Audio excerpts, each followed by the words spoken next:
¿Qué significa la palabra matilla? Definición de matilla. Mata de pequeño porte. Matilla, poblado ubicado junto a la quebrada de Quisma, en el margen oriental de la Pampa del Tamarugal, a 4 kilómetros de Pica y a 100 de Iquique. Las aguas del estero aledaño han permitido la existencia de un verdadero oasis, lo que posibilitó el poblamiento del lugar y el cultivo de diversos productos, en particular de la vid, desde comienzos del siglo XVIII, para ser llevados a los principales centros del Virreinato del Perú. Este poblado data del año 1760 y fue uno de los sitios utilizados para vivir por la aristocracia de la zona. Su tradición histórica nace en la producción de vinos durante el 1700, que fueron llevados a las principales ciudades del virreinato como Arequipa o Potosí. En su plaza principal, la iglesia de San Antonio sobresale con su estilo barroco mezclado con neoclásico y con el campanario que, a pesar de ser destruida por uno de los tantos terremotos que azotaron la región, sus cimientos se mantienen y la actual edificación data de 1887, exceptuando el campanario que es el único sobreviviente desde la inauguración del templo en el año 1721. Sobre el origen y construcción del faro terrestre de Matilla no hay información escrita. Atendía las características del clima, casi todas las expediciones viajaban de noche. Por ende, el faro de Matilla se construye precisamente para la guía de los viajeros. La estructura en sí del faro iba variando, porque hay fotografías de antes de 1900 en que se ve una estructura de fierro y posteriormente se cambia por la que salen otras fotografías, que es una estructura ya de pilotes de madera, que se dice que de pilotes de más de 20 metros de altitud. Era un faro que se llamaba faro de fuego, es decir, arriba en la parte cúlmine, en el cupulín del faro, había una gran palangana donde se encendía el fuego y ese era el que se reflectaba con los espejos la luz hacia la pampa. Actualmente todo lo que se sabe acerca de esta inusual estructura es a través de relatos que se han multiplicado en el tiempo, algunas fotografías y testimonios de los pobladores más longevos del poblado. Y se guiaban acá, le ponían un farol acá. Y después quebraron, después le pusieron unos patos esos de fierro fundido con un mechón. Así que eso duraba toda la noche. Yeah. Así que porque si no viene esa luz, los carreteros se van para el norte o se van para el otro lado. Y capaz que caigan a eso, a la quebrada. A la quebrada. Antes no habían esa cuestión ahí. De camino tampoco no había. Claro, había una huella que bajaba así y daba vuelta, y así que ahí los carreteros no se podían perder, pero la madera era gruesa. Su estructura estaba instalada estratégicamente en la parte más alta de Matilla, como se aprecia en una de las pocas fotografías que se conservan. Se cree que se construyó cerca del año 1900, su estructura era de madera, seguramente de pino oregón apernada, tenía una altura aproximada de 16 metros y su objetivo era el de señalar la ubicación del poblado a las caravanas de viajeros que se aventuraban a atravesar el desierto en las horas nocturnas, ya que de día era muy fatigoso hacerlo por el exceso de calor, mortal para los animales, único medio de tracción de la época. Matilla en ese entonces era considerado centro neurálgico para el intercambio y abastecimiento de mercaderías para los habitantes del norte del país e inclusive del noroeste argentino, como también para la floreciente explotación minera de la zona. Y en la mayoría de los casos Matilla era un lugar obligado de hospedaje tanto para las personas que bajaban de la precordillera como los que venían de la costa, guardando los carruajes en los llamados garajes que el poblado ofrecía. Y acá, esa donde vive la María Morales, ¿Ya? ahí era el garaje, digamos, de los arrieros que venían de allá de Guatacondo. que venían trayendo, digamos, Mineral. botellas, porque acá llevaban aguardiente, sacaban Ah, aguardiente acá. ya, ya. Llevaban pan, alfajores, muchos compraban guayabas, todo eso llevaban para arriba. Venían, Así venían que con, unas tropas grandes. venían con ¿no? animales. Venían Claro, con, animales. Así que ahí era el faro, porque ahí ponían digamos, luces para que los carreteros que venían llegando de La Pampa, que venían directamente para acá, para Matilla. Y allá, a la casa de Bruno, ahí estaba el garaje.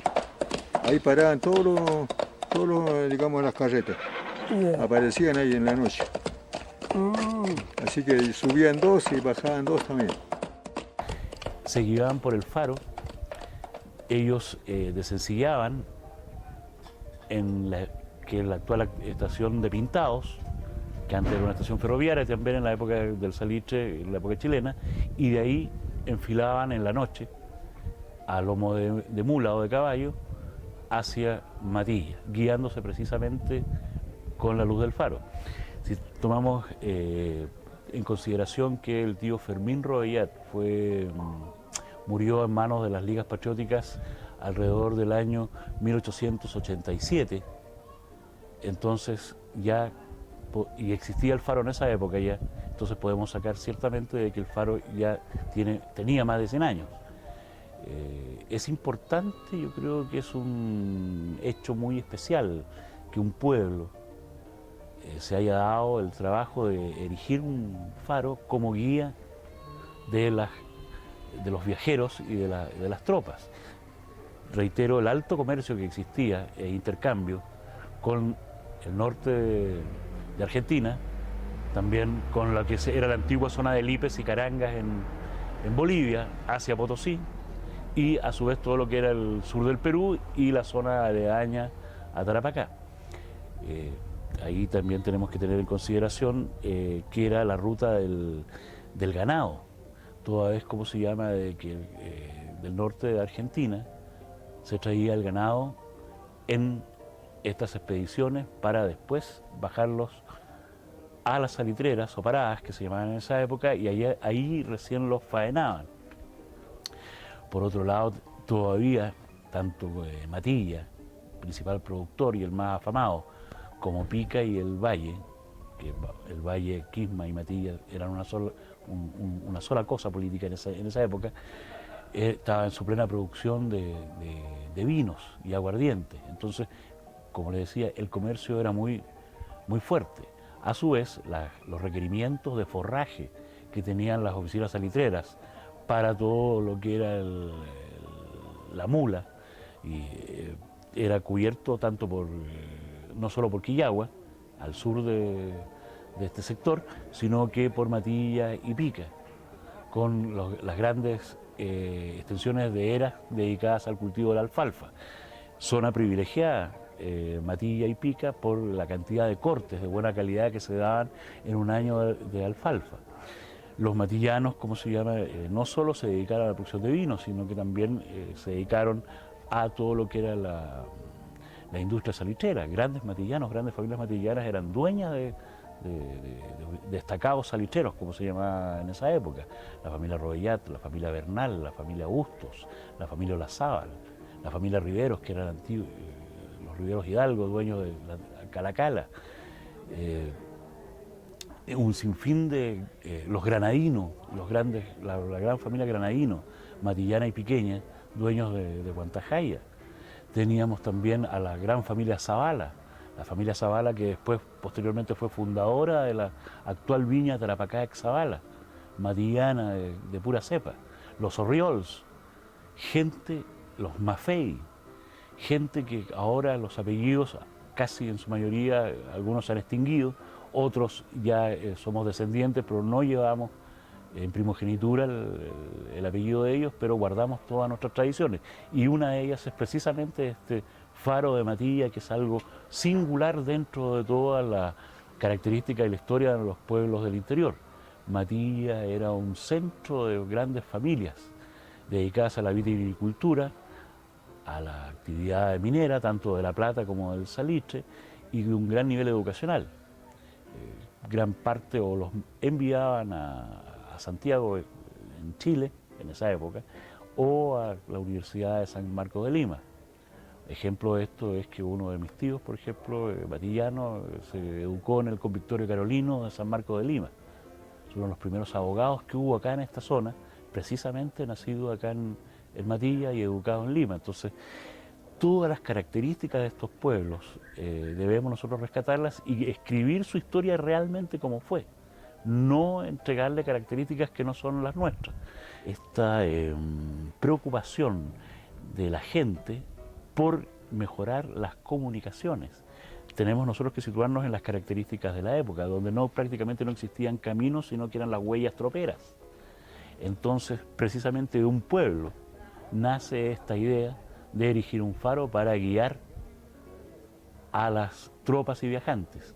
Tomemos en cuenta que nosotros cada vez que hablamos de faro, inmediatamente los asociamos con el faro de costa, el faro que está en islotes y que guía los barcos. En este caso, nosotros podemos hablar de un faro en el desierto y creo que difícilmente otro pueblo en este país o en otra parte del continente puede hablar de una construcción de estas características y para los destinos a que estaba dedicado. El faro termina, por lo que se me ha contado, lamentablemente ya una vez que viene el declive matillano, queda en desuso y posteriormente es deshuesado, entre comillas, por utilizar un término marítimo, es decir, es desarmado y se pierde sus partes, pero mucha gente acá, antiguos matillanos, por ejemplo doña Maruja Morales, viuda de Oxa, recuerda el faro. Ella incluso señalaba que los matillanos cuando tenían encuentros familiares o habían bodas iban a sacarse fotografías donde aparecía el faro de fondo, porque aparte de la iglesia, la torre, el lagar y las antiguas viñas, el faro también era uno de los símbolos matillanos.